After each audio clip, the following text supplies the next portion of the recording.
Dungeons & Dragons is in flames, and they're saying that Wizards of the Coast, unlike Billy Joel, actually did start the fire. And now massive influencers, huge pundits, hell, a massive section of the D&D community are all attacking Wizards of the Coast and Hasbro because of a recent decision that the corporation took. And I'm gonna be real here, there's been some really intense accusations being made against Hasbro and WotC and Dungeons & Dragons in general, and it has brought to light an underlying secret to Dungeons & Dragons. But this scandal has gone super viral, and I'm actually kind of worried about covering it. It feels extremely controversial, and I make jokes about 9/11. This is almost as controversial as that She-Ra redesign on the controversy scale. Now, I'm gonna show you where this whole scandal started, but I'm gonna warn you now, if you have a nervous disposition or a weak heart, you may want to look away, because I'm gonna show you a picture that will change everything for you.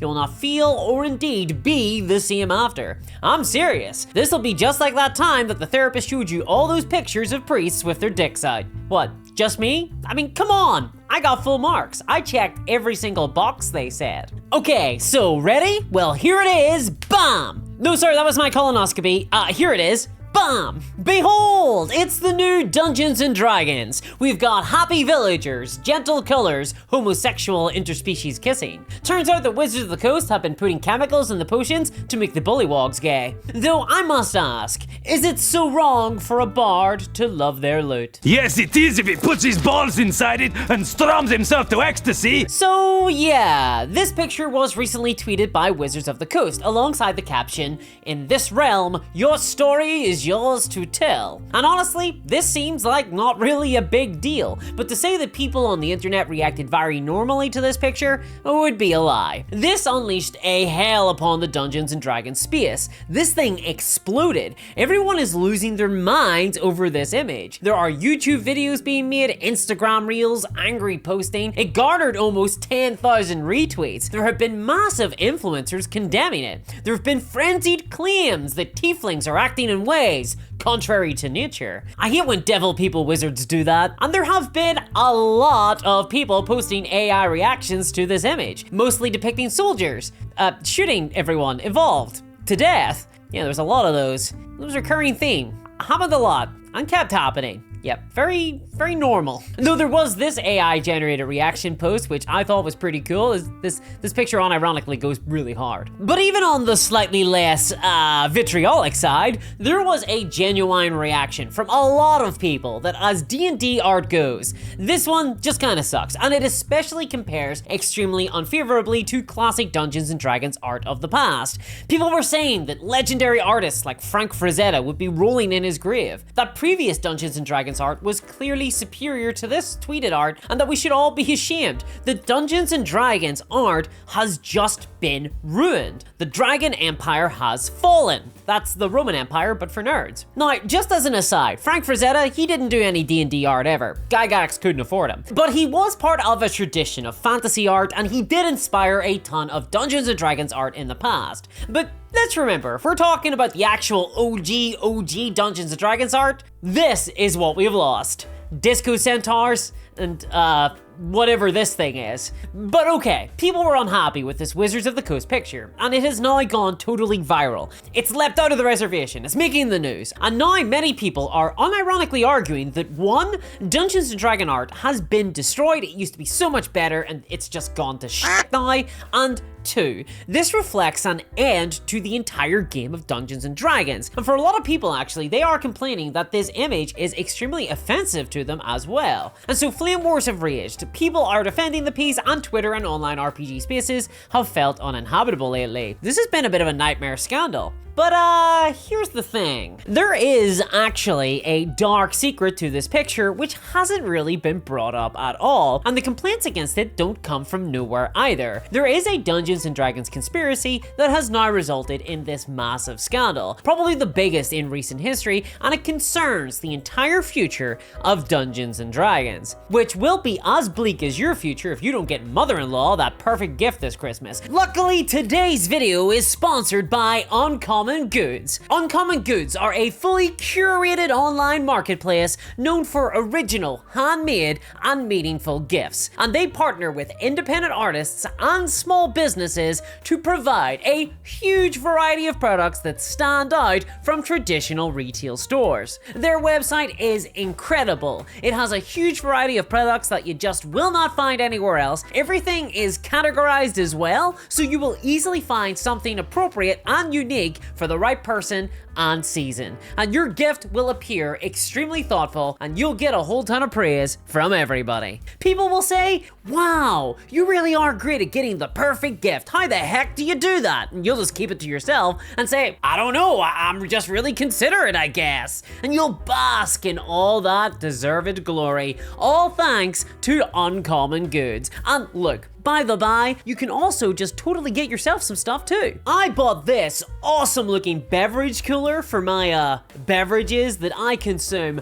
way too much of when I'm playing D&D, because I'm literally so lazy that I just won't walk to my kitchen. I just pop one out of here and I got it in my hand. This thing is awesome. And if you're someone that's not like me and does actually leave your house at any stage in the day, it'll likely be even more handy for you. Uncommon Goods is filled with stuff like this, things that you'd just never think to get yourself until you see it and you realize you've needed it all your life. You can get 15% off your very next gift at the link below. Follow that there, or follow the QR code. And thanks to Uncommon Goods for sponsoring today's video. Okay, so what is actually going on with this image? Why is it apparently so outrageous? Why is it causing such a stir online? Is there an actual problem here? What the heck is this massive conspiracy I'm going on about? And does WotC really think that it's acceptable to just post pictures of little adventurer boys kissing each other? Is this Dungeons & Dragons turning gay? Well, firstly, Dungeons & Dragons was always gay. Or at least that's what the teenagers who'd sniff glue in the back alley outside my house used to say when I told them that I played D&D. I'd tell them,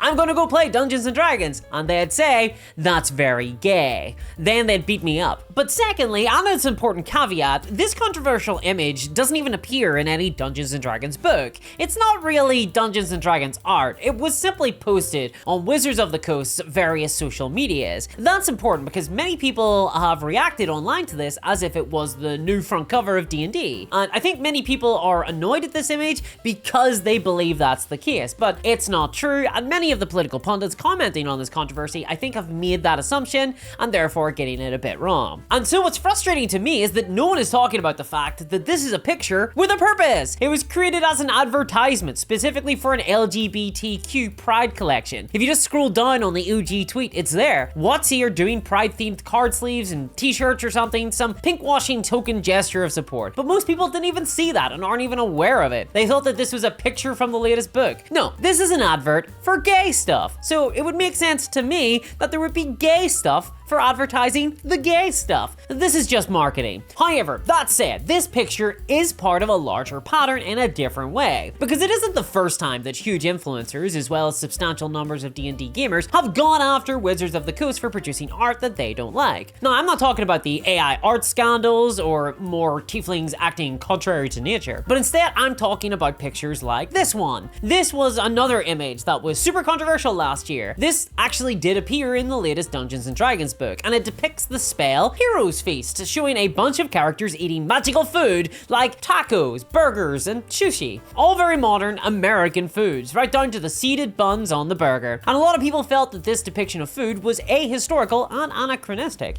and that Hero's Feast should instead feature a lot more of, I don't know, raw turnips, I guess? I mean, the only other food that I know are potatoes, and it can't include those because they are actually super modern to Europe, not much older than tacos. Turns out that the Irish stole potatoes from the New World. I'd love to say that thievery isn't a national characteristic of my home country, but you know what they say, if Irish eyes are smiling, you've just been robbed. But the thing is, actually, a lot of the foods in this picture are pretty old types of food. I mean, one of them is meat in bread. And I don't care what Lord Hamburger says, he did not invent meat in bread. I did when I was 7 years old. I mean, yes, burgers existed already, but I arrived at the same idea independently. And then we also had the Mexican orc controversy too, remember that? This was when the official orc art for the new D&D 2024 edition was revealed, and it showed these orcs with sombreros. A lot of people were not happy about this depiction at all, me included. Mostly because I'm a true gamer that knows all orcs are green half-demon Mongolians by way of a flat roof pub, and all of them sound exactly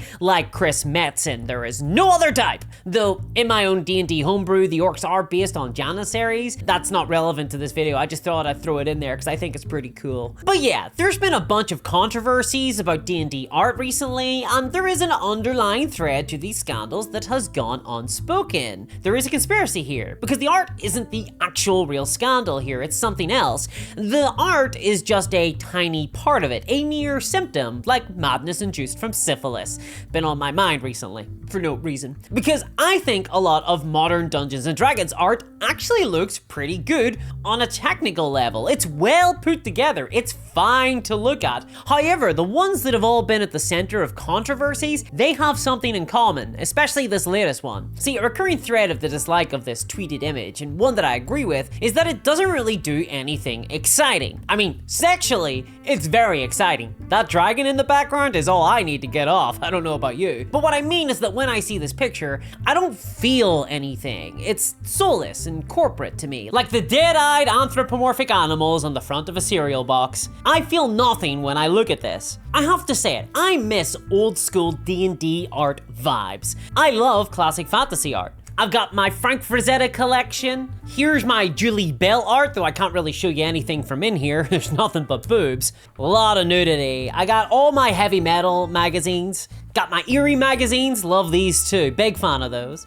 And probably one of my favorite books is my 70s sci-fi art piece, okay? I love classic fantasy and sci-fi art. I collect it. I f***ing adore this stuff because I'm very cool, obviously. And modern D&D art, it just doesn't seem to hit me or many others in quite the same way as often as all this old school stuff. And I know why. It's because D&D art used to feel strange, not twee. There was a lot more chrome, and it often depicted action scenes and muscled chests and whatever the hell this is. I mean, it's weird, dude. Like, what's going on here? I don't know. But it's telling a story as a result, one that you want to investigate more. And even in the art that doesn't depict combat or violence, a lot of it has beauty. Like, for example, this illustration from 2nd edition Advanced D&D is probably, objectively speaking, lower quality than a lot of the art in the newest Dungeons & Dragons book. The proportions are all over the place, there's no color, there's no complicated lighting effects, there's certainly no glowing energy thingies flying all over the place, but I think this piece is better than anything produced by Wizards of the Coast in the last 5 years at least, simply because this picture makes me feel sad. It evokes a sense of melancholy in me, and there's nothing in the new Dungeons & Dragons book that has made me feel that. In fact, no art in the new D&D book has made me feel anything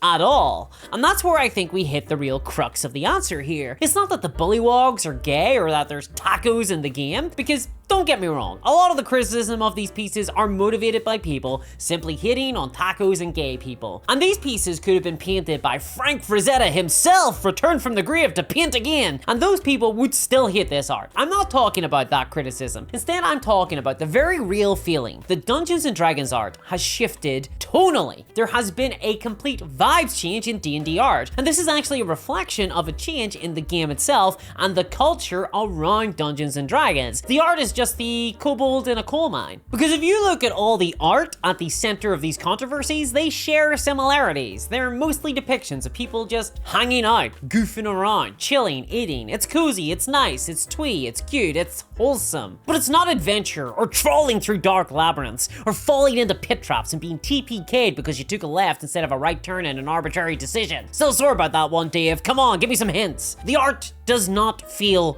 dangerous. And even in the modern D&D art that I do like, especially the battle scenes, they still feel less like the characters are fighting for their lives and more like they're triumphant superheroes. I mean, there's combat going on, there's action, sure, but it doesn't feel scary. It's not weird, it's not bloody. All the protagonists have snarky half smiles, presumably because they know they've just signed a 3-movie deal and can't be killed off in this image because it wouldn't be dramatic enough. In other words, modern D&D art is depicting not heroic fantasy, but super heroic fantasy, and Marvel Cinematic Universe superheroism at that. There's no Superman dragging a weapons manufacturer to the front lines of World War I here, and this tonal shift has extended to the core gameplay of D&D. That's the tone that Wizards of the Coast want to put across in their art, because it reflects modern Dungeons & Dragons mechanics. I mean, the game is notorious now for being almost impossible to kill players in. It's super lenient as a system now. I've had players kick Death Knights to, well, death at level 5. That should not be possible. The Death Knight is like CR 14. And overall, D&D as a game, tonally speaking, has gotten more cozy, and I see no sign that it's slowing down on that front. I mean, come on! The big landmark mechanical feature of the new edition, pretty much the only thing that's new in the new edition of D&D, were bastions, aka cozy chill-out spots for your party that the Dungeon Master can't interfere with. And the new D&D starter set is filled with quests about rescuing sheep and running errands. It feels like there's a lack of epic adventure and dark danger in D&D these days, unless you put it there yourself, probably by bending the rules. But people want that danger. They want to feel threatened. They want knife crime. Have you seen the stats? And they want the art in their book to show halfling slayers dressed in bikinis and showing both their boobs and ass in a single pose. Yeah, yield to me, Hobbit Slayer. This was a classic formula to D&D that many feel we've moved away from. The gonzo is gone, and it's causing alienation in much of the player base, an alienation that is being taken advantage of by bad faith actors. Now, that all said though, the RPG market has really expanded, and there are games that have swept into this space left behind by Dungeons & Dragons, both mechanically and in the art. Games like Shadow of the Demon Lord, Shadow Dark, Deathbringer RPG, these are games that are unapologetically gonzo. They have horror elements, they deal in classic fantasy dungeons, and a lot of them have evocative, dark art, and they're doing really well commercially as a result. But also, likewise, there are other RPGs that do the cozy adventure stuff better than D&D too. The One Ring, for example. You can have an all-Hobbit party in that game and have a fucking blast, and I love that. Or Daggerheart can often feel super twee, and like it's facilitating more of a romance-to-see game. I mean, it's Critical Role, right? And that's cool as well. But it's not what I really want in Dungeons & Dragons personally. And I'm going to miss the days when I could open a Dungeons & Dragons book and look at pictures of a sad Donny Osmond and feel something, because I don't get that anymore. And it's not the image that Wizards of the Coast want to sell anymore. The only thing they want you to feel when you open a D&D book these days is super empowered and ready to buy some dice skins. The art is less functioning as evocative pieces in and of themselves, and just more extensions of the Wizards of the Coast brand. They want you to feel good, nothing else. Feel strong, feel powerful, buy stuff. And I guess that's sad, so I guess it did get me to feel something. Now it's art. But still, ultimately, as the original tweet that started all this said, in this world, your story is yours to tell. And that's laudable at least, because in D&D you can do whatever you want, well, mostly. And if WotC are at least paying lip service to allowing players and DMs maximal freedom to create what they want, then I'm so much happier with that than with them restricting play, even if I'm not super happy with the art of the new D&D. So if people want their game to be cozy core, twee, slutty bard aesthetic games about saving some sheep and then going home to make vigorous love to a tiefling named Rufio, then go ahead, have a blast, so long as everyone is having fun.